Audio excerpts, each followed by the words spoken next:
Hello, and we are live from coast to coast and shore to shore and all around the world. This is Professor Toto. Welcome to tonight's class at the Conservative College. I'm glad to have you here with me tonight. Big show. I thank you everyone for being here. Over 4,000 students tonight. Thank you from the very bottom of my heart. We're so glad to have you here. Now, if you don't mind, make sure that you let your friends know that we're on the air and we're going to be here for about 30 minutes tonight. And I will say this, they're deleting me as fast as we put them up. The one I put up earlier, it was gone the minute we logged off. So make sure that you catch this while we're live. I'm going to try to download it as soon as we get done and upload it to Rumble as long as I can catch it in time. We've got a lot of things to talk about tonight. It's a very serious day in the Republic. It's a day that we have to call one another to action. A leader, someone that is leading people in battle, they have to walk a fine line between urgency and alarm. President Trump walked that line during the coronavirus. He was in command, but yet he didn't want to appear urgent, like he was losing the battle. Do you know why that is? Because Trump had a plan from the beginning of the coronavirus of how to deal with it. And he was not going to deal with it in the realm of emotions and overhyping. He was going to create a plan called Warp Speed and deal with it. I have all the quotes here of MSNBC, CNN, Fox, and everyone that laughed at President Trump publicly when he said that he would have a vaccine by the end of the year. Dr. Fauci laughed under his breath and said, of course, anything is possible, but not plausible. And Fauci said it would be the middle of next year before we had a vaccine. I'm making a point here. A good leader has to walk that line between being in control and yet causing the foot soldiers to understand the urgency. So I have a challenge in this class tonight. We have an urgent situation, a very urgent situation. My job is not to get too excited about it and to keep you calm, because I realize that people are listening to what we say here at the Conservative College. But the reason we have to remain calm but not lazy is because many people, they know that God's got this in control. Many of you watching me are people of faith, and you know in your heart of hearts that our president, some way, somehow, in ways that we don't understand, is going to remain in office. That is our faith. That is our belief, because we believe in truth and justice and a God that loves truth and justice. We all know that this was the greatest fraud foisted upon our nation, with coronavirus being puffed up to bring in the mail-in ballot. We see it. We know it. And we are believing in our heart that God himself sees it and knows it, and he always brings justice in the end. However, I want to say this to you that you may not know. God never fights a battle without an army. He never fights a battle on earth without an earthly army. God told Israel, I'm going to go before you and fight all your battles. And yet when you read the Old Testament, it was Israel's sons that went out and fought those battles. So what did God do? I thought he was going to fight the battle. Well, he did, beloved. Who do you think gave strength to that army to get out there and fight? I'm afraid that many of you watching me are so dependent upon God doing this that you fail to understand that God has no voice on earth except your voice. God has no cell phone except your cell phone. God has no way of fighting this battle without people on earth to fight it with him. Tonight I am calling forth an army of patriots. I believe I'm calling you forth under the inspiration of the Holy Spirit. Now, if you're a hater and you're here tonight and you don't like that kind of talk, you're on the wrong channel. We believe in faith here that God has a purpose for all of us being here. Now, with that said, I told you a few weeks ago, many of you have said, why didn't God allow President Trump to just win outright in a landslide like we know he did on election night? I told you that I believe that this was for a purpose, the purpose of exposing the swamp, exposing the Judases in the army of patriotic America. I believed it was for a season for every single one that would hinder our president's second term to be revealed and to be manifestly revealed. That happened yesterday. It happened again yesterday. A man by the name of Mitch McConnell, who I've held judgment back for him because I didn't know what game he was playing. I knew he seemed to be for our president. But it was election season, wasn't it? And he was in a great battle that he could have lost very easily. Do you remember? So who did he need to rally the troops? You know it, our commander-in-chief. So now I see that he used President Trump to win his reelection. But then I thought of something else. Mitch McConnell said that his legacy in the Senate would be to appoint judges, conservative judges, to the Supreme Court. And you did a good job with that, Mr. McConnell. We give you credit where credit is due. But we also know that you could not have done it without the swift actions of a president that you knew took no flack from nobody. And yesterday, sir, you betrayed our president. You were revealed for who you are. You was revealed loud and clear for who you are. We knew it, but yet I was withholding judgment for you. And then today you gave us another reason to know the truth about you. Sir, you made a phone call to your caucus, our Republican senators. You got them all on the telephone and scared every one of them as their leader. Yeah, we found out about your phone call. You told them that on January the 6th, that they were not to support Mo Brooks and seconding his motion in objection to the slate of electors from these fraudulent states. You, sir, overrode the people that you are sworn to represent, the Republican Party. That's what you did.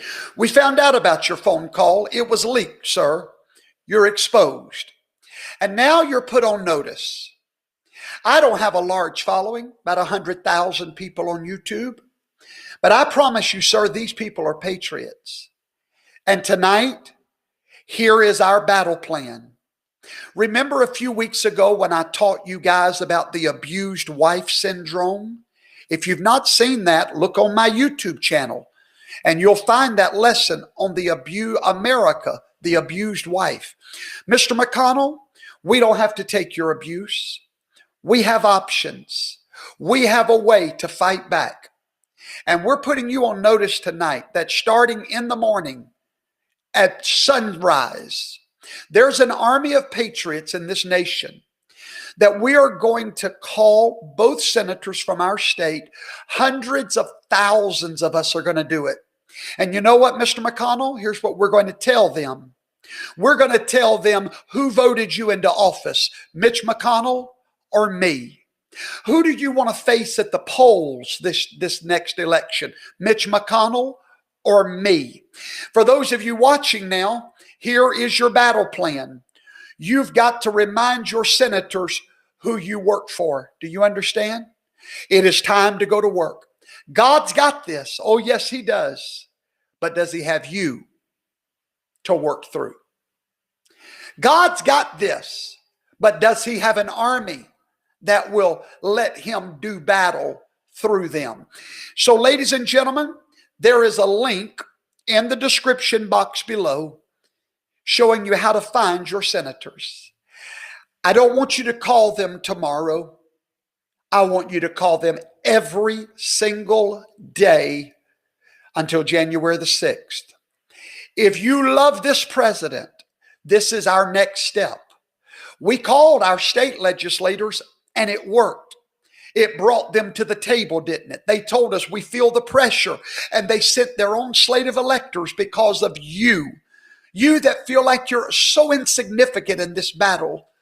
They sent another slate of electors because of what the army of the Lord did to defend this republic. I'm calling you now to the next battle. Your United States Senator. Many of you live in a state with Democrat senators. Don't waste your time. Adopt a state. What state were you born in? What state have you ever lived in? Adopt a state that has a Republican senator and adopt that every single day. You say, Professor Toto, I don't know what to say when I call. That bonk, that excuse is gone. I wrote you a script. It's right below in the description box. I want to say this to every one of you watching before we continue this class tonight. When you call their office, if you'll call their Washington, D.C. office, you will get an answer there because they have more staff up there. When they call, they're going to try to push you off. They're going to say, hello, it's the senator's office. And you say, my name is, and you state your name. And then you go by the rest of that script. And when they try to slow your roll and try to say, okay, well, we'll pass the message. Say, no, you don't understand. You dictate my message verbatim. And you let my senator know we will see him at the poll. You let him know that we will charter a bus and bring our people to his office in Washington and camp out at his door by the thousands. Mitch McConnell is not God. Yahweh is. And he is calling this nation to truth, justice, and righteousness. What will you do in this battle? That's the question today. What will you do? God's calling us to fight in this battle. Now, I want to show you something, and let's see if we can find it here. I want to show you how to find your senator. Are you ready? That way you're not confused. You know how to find your senator. Let me try to get this pulled up for you. When you click on this link,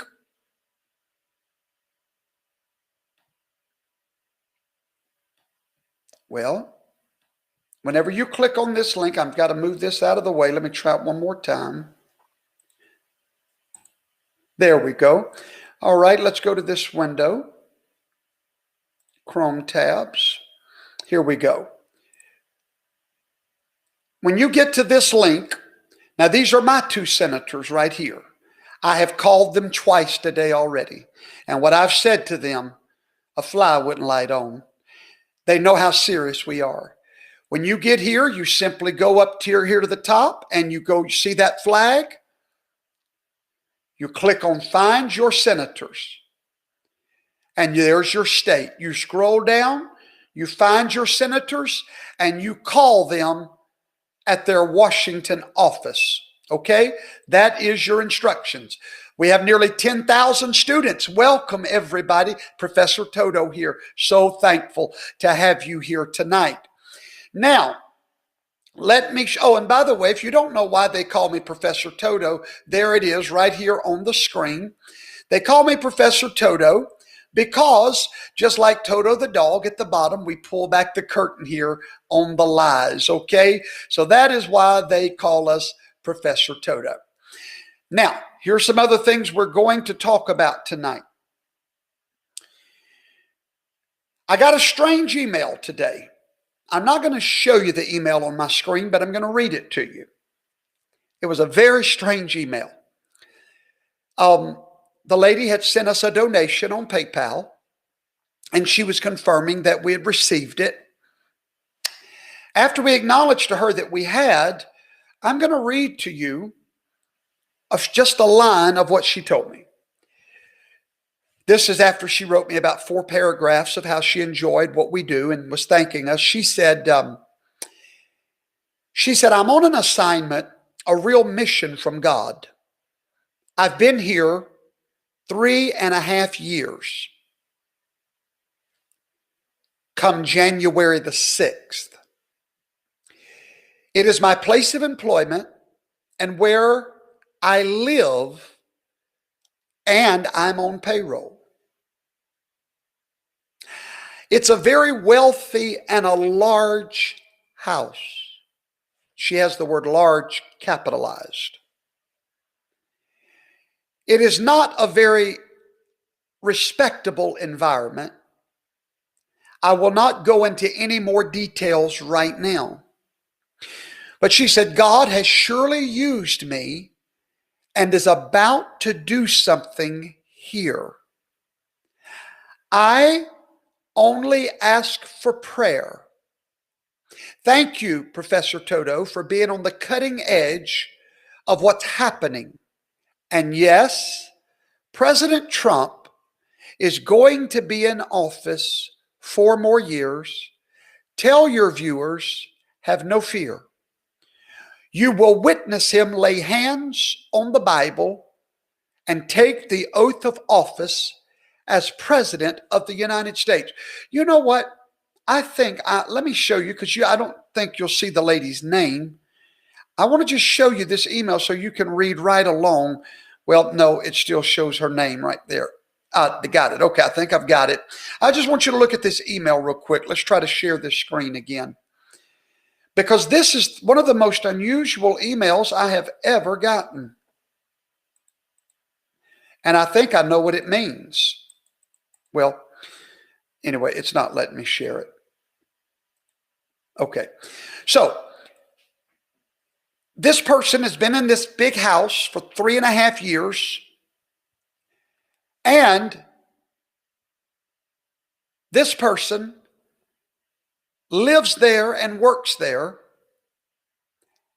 and confirms to me that our president will be in office 4 more years. He will put his hand on the Bible. So what do you think? I responded. Are you ready? I wish I could show this to y'all. I need God to send me some technical people to be on my staff to help me with these shows. I responded, you know what? Let me try it this way. That ain't going to work either. There it is. Yeah, I got it. Okay, hang tight with me. There we go. Hopefully you can see that. I responded and I said, so you live in the White House? ? How interesting. They responded, I would love to tell you the story of this adventure. And then I responded, tell the president I said hello. That was this morning. and I've not heard anything back. So what I'm trying to tell you tonight is that there are some things happening here that I don't believe that you're aware of. Your faith must not waver in these moments, okay?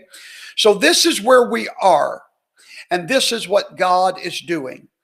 Bill Barr, he's being replaced by an acting attorney general, and that general is going to be assisted by a man named Donahue just before Christmas. Now, do you remember the letter from the prophet that said that during the Christmas season, God has a special miracle for us? Do you remember that? Well, it just so happens that this Donahue fellow is a constitutional expert, and he's also a member of the JAG in the military. I don't know what all this means, but I think it means like a military lawyer. He's a judge, actually. That's a military judge, I think. Nevertheless, he is a JAG in the Army, a judge advocate general, and he is stepping into the position of power. Ladies and gentlemen, I don't know what that means, but I do know that God is putting something together. I want to say this to y'all. Some of you, please hear me tonight. David was in a place called Ziklag. He was fighting, and when he came home, his city had been destroyed. His wife had been kidnapped, and they'd been taken to a city called Ziklag. His men got home, the army, and they were tired. They were defeated. They were exhausted. Their homes were burned to the ground. Their families were gone. They hated David because he kept giving them false hope, because he kept telling them to trust in God. And now these men are all shattered and they're worn, and they get home and everything's gone. And then God spoke to David and said to David, tell them to get up and go to Ziklag. I'm going to give it all back to them. So David went to these men that were tired from fighting, of the emotional ups and downs, the roller coaster, the losses, the continual losses. He went to them and he said, guys, get up. And the Bible says they thought about killing David. You know why? Because he was giving them what they thought was a false hope. But all he was doing was obeying the mandate of God on his life. And surely they did get up and they said, okay, David, we'll trust God. And the Bible says they went and they recovered all. Before I leave tonight, I want to give you a personal testimony from me. This is from Shane Vaughn, not Professor Toto. This is from me.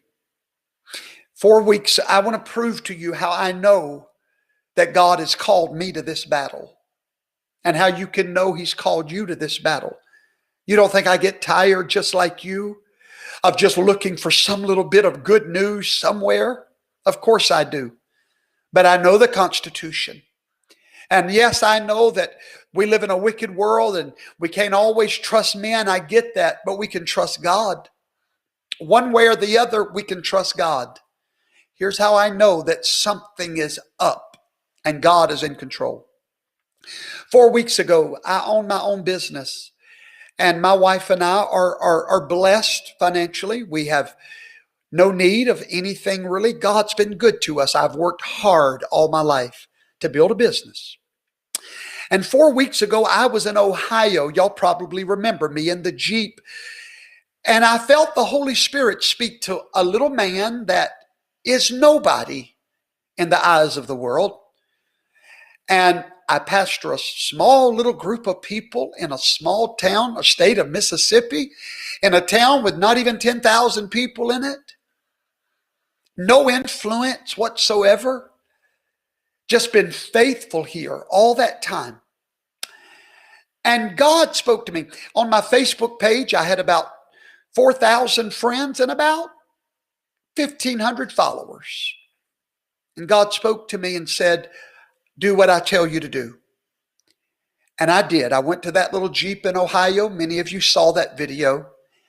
And I just made a 7-minute video. You were never supposed to see that video.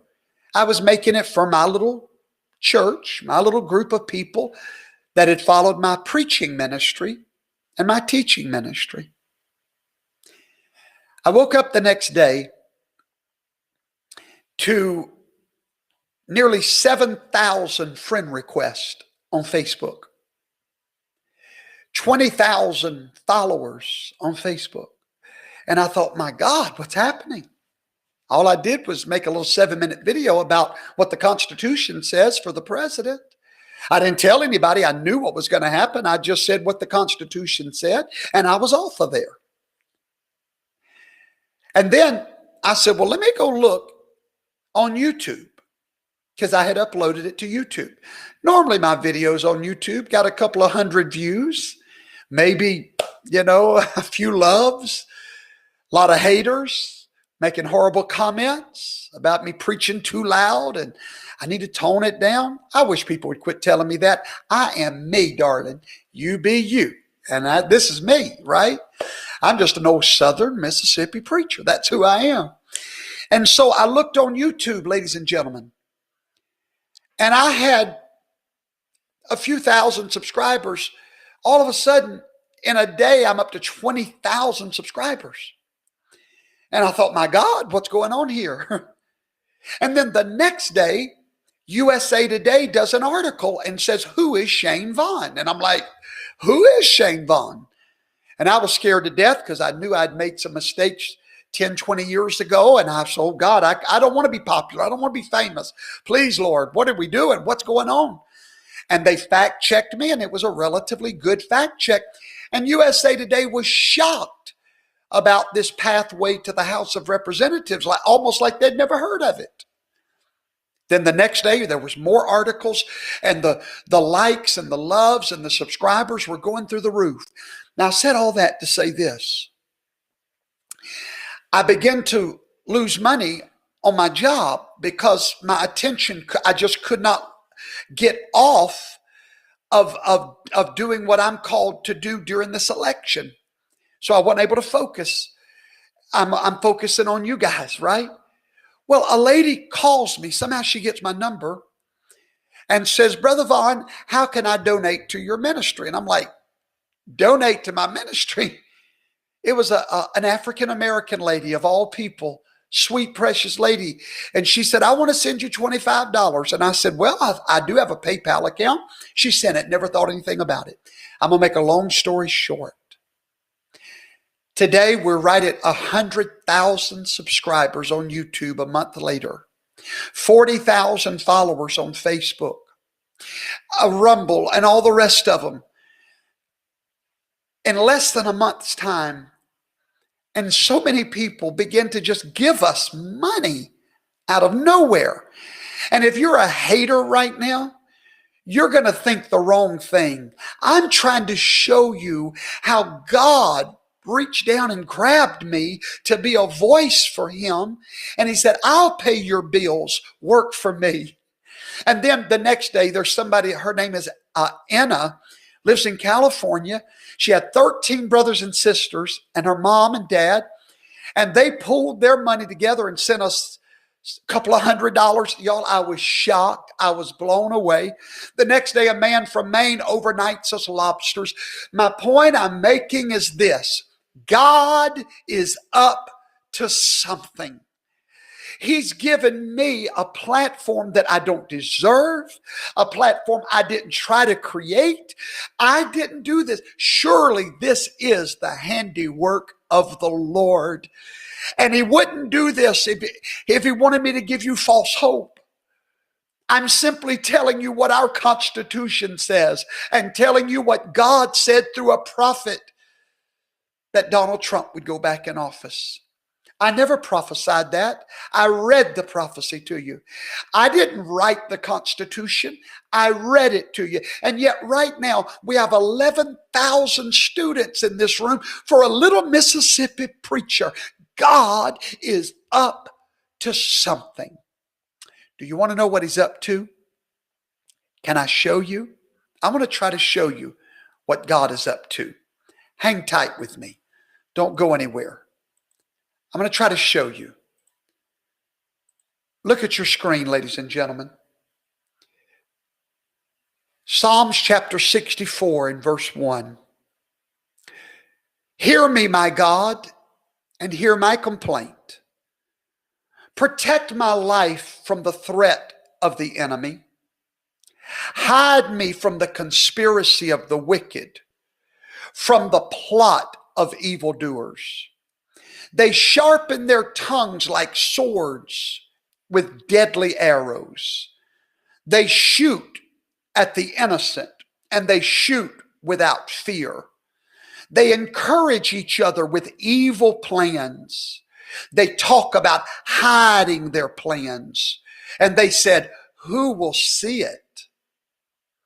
They plot injustice, and they say, we have devised a perfect plan. It doesn't look like that's on your screen, guys. I'm sorry. I don't know how to get it on your screen, but let me keep reading, please. Psalms 94 now, verse 64, verse 6. They plot injustice and they say, we have devised a perfect plan. Surely the human mind is very cunning, but God will shoot them with his arrows. They will suddenly be struck down. He will turn their own tongues against them and bring them to nothing. All who see them will shake their heads in scorn. All people will fear. They will proclaim the works of God and ponder at what he has done. And then the righteous, verse 10, will rejoice in Yahweh and take refuge in him. And all the upright in their heart will have a party in the streets, basically. God sent this to me. One of our viewers today emailed it to me, and I'm sorry I don't have your name right in front of me, but thank you. Every one of you, I want you to get Psalm 64, the whole chapter. Read it before you go to bed. Read it when you wake up, and then pray.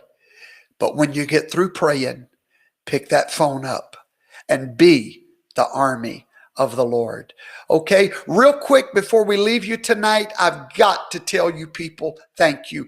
Chris Canavo, Celeste Staden, Jennifer Welch, Barbara Coulter, Douglas Mann, Arizona Diesel and Performance, Sue Diamond Lethbridge, Scott Hingy, Brian Shipley, Kevin Byrne, Christine Contarini, Ashley Ramsey, Nelda Rose, Alex Eady. Thank you. If I could hug you, I would. I can't say thank you enough. God is so good, and you're some of the best people on the earth. I want to say this to all of you. I'm going to be here as long as President Trump is in this fight. I'm not leaving. I'm not going anywhere. God called me to this fight. He called you. Please quit listening to your friends and your naysayers and even your family, and believe. Just believe. God's going to work it out one way or the other. We're going to trust him and have no doubt and have peace like a river. God bless you. All of our handles are in the description below. Would you please subscribe if we've earned your subscription? And then would you share this right now before you go anywhere? God bless you. Good night.